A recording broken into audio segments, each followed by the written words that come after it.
Tahun 2024 hanya tinggal menghitung jam saja. Selama 1 tahun terakhir ini, masyarakat Indonesia mengalami berbagai dinamika dalam kehidupan bernegara. Tahun 2024 nanti, Indonesia sebagai sebuah negara akan menjalani proses peralihan kepemimpinan nasional yang ditandai dengan pemilu serentak dan juga pemilu kada serentak di bulan November nanti. Tentunya masyarakat banyak berharap dengan suksesi kepemimpinan nasional yang akan diselenggarakan secara demokratis ini. 6 orang tokoh yang sudah berpasangan sebagai 3 kandidat calon presiden dan calon wakil presiden tentu akan membawa Indonesia pada masa depan yang gemilang. Masyarakat sejatinya sudah semakin dewasa dalam menyikapi pemilihan presiden ini karena bukan kali pertama bangsa ini menggelar pemilihan presiden secara langsung.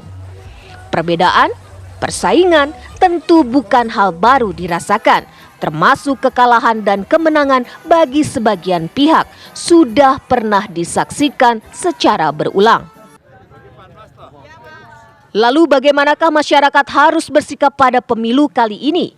Akankah pemilu 2024 dapat menjadi pemilu yang tidak mengedepankan politik identitas?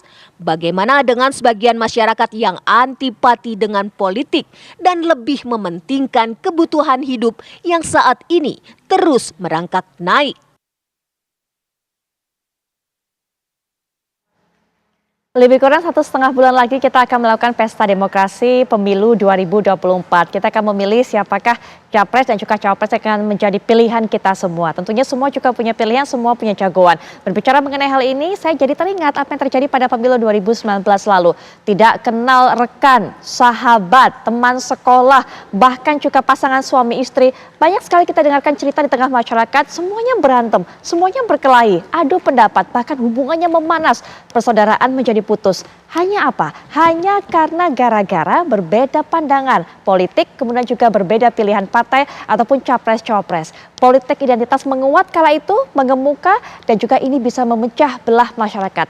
Harapan kita bersama, kedewasaan masyarakat dalam berpolitik ini juga semakin tumbuh di pemilu 2024. Kami akan ajak Anda pemirsa di penghujung tahun ini, hari terakhir tahun 2023 untuk bisa melihat potret apa yang terjadi, momen-momen penting apa yang terjadi di bidang politik, sosial, ekonomi juga di tanah air, dan juga bagaimana mempersiapkan masyarakat untuk bisa tadi menunjukkan kedewasaannya saat berpartisipasi sebagai pemilih di pemilu 2024. Saya tentu tidak akan sendirian untuk bisa menemani Anda membahas mengenai hal ini. Sudah hadir para narasumber yang sudah bersama saya. Yang pertama tentunya psikiater yaitu Dr. Danardi Sosro Sumiharjo yang akan juga memotret bagaimana masyarakat, kesiapan masyarakat dan perilaku masyarakat menghadapi pemilu 2024. Assalamualaikum warahmatullahi wabarakatuh. Selamat malam Dr. Danardi. Selamat malam. Baik, dan juga kita kedatangan 2 pemuka agama yang juga akan memberikan tinjauannya mengenai hal ini dari sudut masing-masing, tapi yang pasti pesannya sama. Kita semua bersaudara, kita semua harus menjaga kerukunan umat beragama, terutama menghadapi pemilu 2024. Sudah hadir bersama saya juga Pendeta Hendrik Lokra, beliau merupakan Sekretaris Eksekutif Bidang Keadilan dan Perdamaian PGI. Selamat malam. Selamat malam. Pak Hendrik. Kemudian juga sudah bersama saya, ini beliau merupakan Kiai Syarif Rahmat yang juga akan memberikan pandangannya pada kita. Selamat malam, Assalamualaikum warahmatullahi wabarakatuh. Baik, selain bersama dengan 3 narasumber yang sudah bersama saya di studio, akan bergabung juga melalui daring dan akan memberikan pandangannya nanti sosiolog, tapi juga kita akan tunggu untuk bisa terhubung. Tapi saya ingin dengarkan terlebih dahulu pandangan dari Dr. Danardi. Kalau yang pada pemilu sebelumnya betul-betul terpecah masyarakat, betul-betul terkutub, kalau yang saat ini bagaimana penilaiannya di tahun 2023 ini? Ya, kalau melihat sudah kampanye beberapa bulan berjalan seperti ini, rasanya agak berbeda. Jadi apakah ini mungkin karena calonnya ada 3, kalau dulu kan 2, jadi itu jelas sekali hitam putihnya. Ini dengan 3 rasanya malah jadi spektrumnya melebar. Ataukah juga bahwa masyarakat ini sudah lebih dewasa, lebih matang, bahwa mengingat kejadian pemilu yang sebelumnya mereka benar-benar sampai gontok-gontokan, ternyata bahwa kemudian pemimpin itu bisa kok bersatu dalam satu kabinet, artinya bahwa untuk memajukan suatu bangsa itu bahwa tidak harus dengan cara berantem seperti itu. Moga-moga bahwa kejadian di 2019 ini tidak akan terjadi 2024. Artinya bahwa masyarakat ini lebih mampu melihat bukan dengan emosi, tapi melihat dengan kognitif, dengan pola pikir yang lebih rasional, lebih lebih dewasa, artinya bahwa kejadian-kejadian yang sebelumnya apakah 4 tahun yang lalu, 3 tahun yang lalu itu sebagai suatu pelajaran bahwa ternyata bahwa rasional itu lebih baik daripada mengumbar emosi. Jadi berharap kita lebih sehat karena bahwa emosi yang diumbar, emosi yang kemudian malah seperti tadi bahwa antara kakak adik, bahkan pasangan suami istri, bahkan juga pasien saya pun juga jadi bertambah yang cemas. Artinya bahwa ini jangan sampai terjadi. Baik. Dan moga-moga itu benar adanya bahwa 2024 nanti pemilunya lebih damai. Harapan kita seperti itu, Dr. Iya, Danadi. betul. Kalau Dr. Danadi tadi sudah menyinggung Pak Hendrik mengenai rasionalitas masyarakat yang diharapkan bisa ditunjukkan pada proses berdemokrasi ini menjelang pemilu 2024. Nah, kita lihat pada pemilu 2019 juga, pada saat itu masyarakat tidak menjadi seorang, atau banyak masyarakat tidak menjadi seorang pemilih yang rasional, tapi lebih memilih mengenai lihat faktor latar belakang, dukungan, agama, dan sebagainya. Hal-hal seperti ini bahkan mempertajam perbedaan antara masyarakat. Betul Kalau sekali. di 2023 ini bagaimana? Tahun 2023 sama seperti yang tadi disampaikan, saya kira iklimnya, atmosfernya agak berubah karena itu tadi mungkin pengaruh dari 2019 masih hanya 2 pasangan, jadi berhadapan-hadapan head to head. Tapi kali ini ada 3, jadi masyarakat punya banyak pilihan. Tapi poin saya yang paling penting di sini adalah bagaimana partai politik itu melakukan tanggung jawab edukasi politik. Ini yang tidak ada. Sehingga nanti dalam proses-proses kampanye dan seterusnya itu tensi politiknya semakin meningkat dan itu menjadi akhirnya dibalikin lagi kepada lembaga-lembaga agama, seolah-olah lembaga agama mengajarkan atau melakukan edukasi yang buruk kepada masyarakat, padahal tensi itu sengaja diciptakan sedemikian rupa dengan algoritma, dibantu dengan algoritma media sosial, dan itu membuat situasi seolah-olah sangat gaduh. Pertanyaan kami selalu adalah di mana sih sebenarnya tanggung jawab partai politik dalam melakukan edukasi publik? Dan karena demokrasi adalah salah satu sistem yang masih kita pakai dan itu yang masih terbaik. Karena itu kalau orang berdebat di ruang publik harusnya dibuka kesempatan untuk itu, tetapi jangan sampai bawa masuk ke ranah privat seperti yang tadi disampaikan. Ranah privat itu juga adalah masalah ruang-ruang privat kita. Saya punya agama, saya punya etnisitas, dan saya punya sejumlah status-status privat yang lain yang harusnya tidak dipertengkarkan di dalam ruang publik.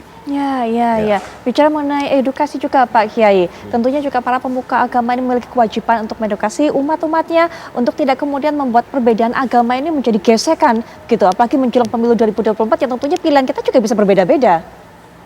Agama apapun pasti mengajarkan kasih. Puncak ajaran semua agama adalah kasih.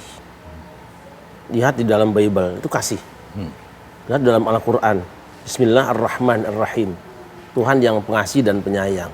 Semakin tinggi seseorang beragama, dalam pengertian agama itu diresapi, maka hasilnya dapat dinikmati orang banyak.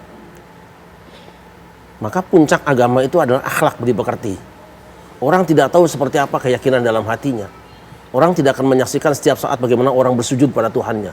Tapi yang orang nikmati adalah buah pekerti yang dihasilkan dari agama itu sendiri. Sangat disayangkan mayoritas kita, barangkali termasuk saya juga, kita masih terlalu kuntet dalam beragama. Belum dewasa spiritual kita. Sehingga apa? Bukan cuma pekertinya, Tuhan saja diajak berkelahi sekarang. Seolah-olah Tuhan itu menjadi petinju yang suruh berkelahi sama kita. Tuhan yang ini diadu dengan Tuhan yang ini. Padahal itu kan cuma penyebutan. Ketika orang sudah sampai pada puncak bahwa yang kita sembah, yang kita puja, yang kita agungkan adalah Dia, mulut tidak akan mengatakan siapa nama Dia, tapi Dia yang kita tunjuk. Dari manapun arahnya, pasti Dia akan berkata, Dia menghendaki aku baik dengan sesama. Tuhan tidak disuruh berkelahi, Dia mengakibatkan kita bertengkar satu dengan yang lainnya. Nah, kedewasaan spiritual ini mungkin yang perlu terus dipupuk oleh para penganut dan pemimpin agama. Kita berharap bahwa para ulama jangan ikut main sepak bola deh kalau bisa. Jadi jangan tanding begitu ya, jangan saling balapan. Kanjuruhan Malang luar cukup pelajaran buat kita. Kanjuruhan Malang, jadilah penonton yang baik. Kalau bukan pemain jangan turun. Kanjuruhan Malang akibatnya. Dan dalam hal ini kami berharap bahwa TNI Polri juga siap. Kalau ada orang yang turun gelanggang yang sebetulnya tidak pantas dia main di situ. kurang indah permainan. Dan kita ingatkan juga masyarakat bahwa pertandingan dalam tanda petik hari ini adalah untuk mencari bibit-bibit PSSI yang bagus. Jangan terhenti kok melihat bahwa ini Persebaya, bahwa ini PSIS, bahwa ini Persib Bandung. Jangan itu. Pertandingan PSIS Persebaya dan PSIS Semarang, Persib Bandung itu untuk mencari tim yang solid menghadapi pertandingan tingkat internasional. Baik, Jadi baik. hari ini kontestasi kita tentang presiden, tentang DPR, tentang apa saja, itu dalam rangka kita menyiapkan orang yang bisa menjadi imam kita dalam pertandingan Indonesia di kancah internasional. Itu harapan kita. Baik, itu harapan kita bersama. Nah, kita juga akan bicara mengenai kesiapan mental. Kalau tadi kedewasaan para pemilih yang kita harapkan. Tapi juga banyak caleg yang sepertinya masa-masa ini, masa kampanye, masa mempromosikan diri, ini juga menjadi tekanan bagi mereka. Begitu, Dr. Danarti. Karena banyak sekali berita ketika kemudian ada caleg tidak dipilih, gagal gitu menembus baik itu kemudian baik tingkat daerah, menjadi DPRD ataupun juga DPR pusat. Jadi stres, rumah sakit jiwa bahkan penuh. Waktu itu seperti itu. Nanti Dr. Danarti juga bisa berikan pandangan mengenai hal ini, termasuk juga para pemuka agama, agar masyarakat juga tidak dalam tekanan, tidak stres melihat ini semua, karena yang pasti saat ini yang kita harapkan berdemonstrasi ataupun juga pesta demokrasi dengan melakukannya riang gembira. Sesaat lagi.